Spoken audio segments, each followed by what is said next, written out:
जय श्री कृष्णा प्रिय भक्तों, आज हम सुनेंगे वैशाख मास कथा का अध्याय 17। वैशाख मास के महात्म्य श्रवण से एक सर्प का उद्धार और वैशाख धर्म के पालन तथा राम नाम जप से व्याध का वाल्मीकि होना। श्रुतदेव कहते हैं, तदंतर व्याध सहित शंख मुनि ने विस्मित होकर पूछा, तुम कौन हो और तुम्हें यह दशा कैसे प्राप्त हुई थी? सर्प ने कहा, पूर्व जन्म में मैं प्रयाग का एक ब्राह्मण था।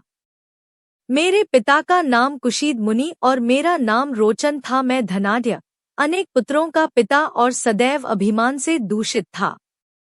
बैठे बैठे बहुत बकवाद किया करता था। बैठना, सोना, नींद लेना, मैथुन करना, जुआ खेलना, लोगों की बातें करना और सूद लेना, यही मेरे व्यापार थे। मैं लोकनिंदा से डरकर नाममात्र के शुभ कर्म करता था, सो भी दंभ के साथ। उन कर्मों में मेरी श्रद्धा नहीं थी। इस प्रकार मुझ दुष्ट और दुर्बुद्धि के कितने ही वर्ष बीत गए। तदंतर इसी वैशाख मास में जयंत नामक ब्राह्मण प्रयाग क्षेत्र में निवास करने वाले पुण्यात्मा द्विजों को वैशाख मास के धर्म सुनाने लगे। स्त्री, पुरुष, क्षत्रिय, वैश्य और शूद्र सहस्रों श्रोता प्रातः काल स्नान करके अविनाशी भगवान विष्णु की पूजा के पश्चात प्रतिदिन जयंत की कही हुई कथा सुनते थे। वे सभी पवित्र एवं मौन होकर उस भगवत कथा में अनुरक्त रहते थे। एक दिन मैं भी कौतूहलवश देखने की इच्छा से श्रोताओं की उस मंडली में जा बैठा। मेरे मस्तक पर पगड़ी बंधी थी, इसलिए मैंने नमस्कार तक नहीं किया और संसारी वार्तालाप में अनुरक्त हो कथा में विघ्न डालने लगा। कभी मैं कपड़े फैलाता, कभी किसी की निंदा करता और कभी जोर से हंस पड़ता था। जब तक कथा समाप्त हुई तब तक मैंने इसी प्रकार समय बिताया। तत्पश्चात दूसरे दिन सन्निपात रोग से मेरी मृत्यु हो गई। मैं तपाए हुए शीशे के जल से भरे हुए हलाहल नरक में डाल दिया गया और 14 मनवंतरों तक वहां यातना भोगता रहा। उसके बाद 84 लाख योनियों में क्रमश जन्म लेता और मरता हुआ मैं इस समय क्रूर तमोगुणी सर्प होकर इस वृक्ष के खोखले में निवास करता था। मुने, सौभाग्यवश आपके मुखारविंद से निकली अमृतमय अमृतमयी कथा को मैंने अपने दोनों नेत्रों से सुना, जिससे तत्काल मेरे सारे पाप नष्ट हो गए। मुनिश्रेष्ठ, मैं नहीं जानता कि आप किस जन्म के मेरे बंधु हैं, क्योंकि मैंने कभी किसी का उपकार नहीं किया है, तो भी मुझ पर आपकी कृपा हुई। जिनका चित्त समान है, जो सब प्राणियों पर दया करने वाले साधु पुरुष हैं, उनमें परोपकार की स्वाभाविक प्रवृत्ति होती है। उनकी कभी किसी के प्रति विपरीत बुद्धि नहीं होती। आज आप मुझ पर कृपा कीजिए, जिससे मेरी बुद्धि धर्म में लगे। देवाधिदेव भगवान विष्णु की मुझे कभी विस्मृति न हो और साधु चरित्र वाले महापुरुषों का सदा ही संग प्राप्त हो।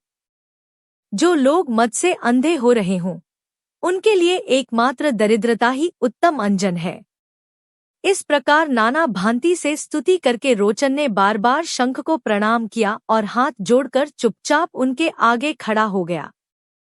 तब शंख ने कहा, ब्राह्मण, तुमने वैशाख मास और भगवान विष्णु का महात्म्य सुना है, इससे उसी क्षण तुम्हारा सारा बंधन नष्ट हो गया। द्विजश्रेष्ठ, परिहास, भय, क्रोध, द्वेष, कामना अथवा स्नेह से भी एक बार भगवान विष्णु के पापहारी नाम का उच्चारण करके बड़े भारी पापी भी रोगशोकरहित वैकुंठ धाम में चले जाते हैं। फिर जो श्रद्धा से युक्त हो क्रोध और इंद्रियों को जीतकर सबके प्रति दयाभाव रखते हुए भगवान की कथा सुनते हैं, वे उनके लोक में जाते हैं। इस विषय में तो कहना ही क्या है। कितने ही मनुष्य केवल भक्ति के बल से एकमात्र भगवान की कथा वार्ता में तत्पर हो अन्य सब धर्मों का त्याग कर देने पर भी भगवान विष्णु के परमपद को पा लेते हैं। भक्ति से अथवा द्वेष आदि से भी जो कोई भगवान की भक्ति करते हैं, वे भी प्राणहारिणी पूतना की भांति परमपद को प्राप्त होते। सदा महात्मा पुरुषों का संग और उन्हीं के विषय में वार्तालाप करना चाहिए। रचना शिथिल होने पर भी जिसके प्रत्येक श्लोक में भगवान के सुयशसूचक नाम हैं, वहीं वाणी जन समुदाय की पापराशि का नाश करने वाली होती है, क्योंकि साधु पुरुष उसी को सुनते, गाते और कहते हैं। जो भगवान किसी से कष्टसाध्य सेवा नहीं चाहते, आसन आदि विशेष उपकरणों की इच्छा नहीं रखते तथा सुंदर रूप और जवानी नहीं चाहते, अपितु एक बार भी स्मरण कर लेने पर अपना परम प्रकाशमय वैकुंठ धाम दे डालते हैं, उन दयालु भगवान को छोड़कर मनुष्य किसकी शरण में जाए। उन्हीं रोग शोक से रहित, चित्त द्वारा चिंतन करने योग्य, अव्यक्त, दयानिधान, भक्तवत्सल भगवान नारायण की शरण में जाओ। महामते, वैशाख मास में कहे हुए इन सब धर्मों का पालन करो, उससे प्रसन्न होकर भगवान जगन्नाथ तुम्हारा कल्याण करेंगे। ऐसा कहकर शंख मुनि व्याध की ओर देखकर चुप हो रहे। तब उस दिव्य पुरुष ने पुनः इस प्रकार कहा, मुने, मैं धन्य हूँ, आप जैसे दयालु महात्मा ने मुझ पर अनुग्रह किया है। मेरी कुत्सित योनि दूर हो गई और अब मैं परमति को प्राप्त हो रहा हूँ। यह मेरे लिए सौभाग्य की बात है। यूं कहकर दिव्य पुरुष ने शंख मुनि की परिक्रमा की तथा उनकी आज्ञा लेकर वह दिव्यलोक को चला गया। तदंतर संध्या हो गई। व्याध ने शंख को अपनी सेवा संतुष्ट किया और उन्होंने सायंकाल की संध्योपासना करके शेष रात्रि व्यतीत की। भगवान के लीलावतारों की कथावार्ता द्वारा रात व्यतीत करके शंख मुनि ब्रह्म मुहूर्त में उठे और दोनों पैर धोकर मौन भाव से तारक ब्रह्म का ध्यान करने लगे।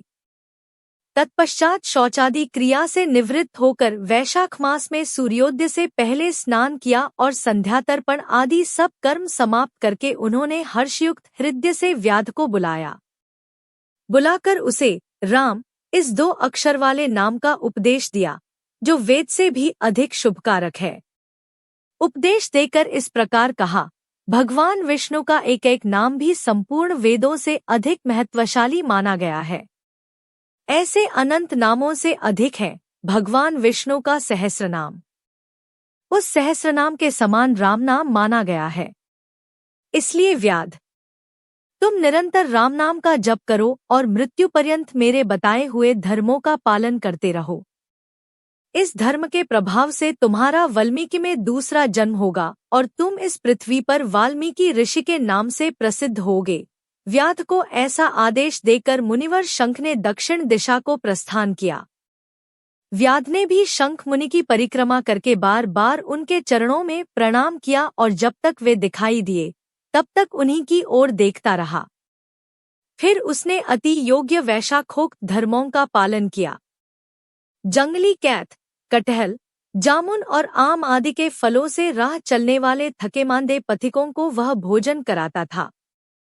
जूता, चंदन, छाता, पंखा आदि के द्वारा तथा बालू के बिछावन और छाया आदि की व्यवस्था से पथिकों के परिश्रम और पसीने का निवारण करता था। प्रातःकाल स्नान करके दिन रात राम नाम का जप करता था। इस प्रकार धर्मानुष्ठान करके वह दूसरे जन्म में वाल्मीकि का पुत्र हुआ। उस समय वह महायशस्वी वाल्मीकि के नाम से विख्यात हुआ।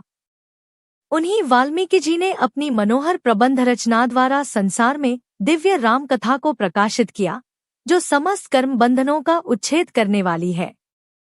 मिथिलाप्ते, देखो वैशाख का महात्म्य कैसा ऐश्वर्य प्रदान करने वाला है, जिससे एक व्याध भी परम दुर्लभ ऋषि भाव को प्राप्त हो गया। यह रोमांचकारी उपाख्यान सब पापों का नाश करने वाला है। जो इसे सुनता और सुनाता है वह पुनः माता के स्तन का दूध पीने वाला नहीं होता। यह भाग यहीं पर समाप्त होता है। अगर आपको यह कथा पसंद आई हो तो कमेंट बॉक्स में जय श्री कृष्णा लिखकर हमारे चैनल को सब्सक्राइब करके वीडियो को लाइक और शेयर जरूर करें।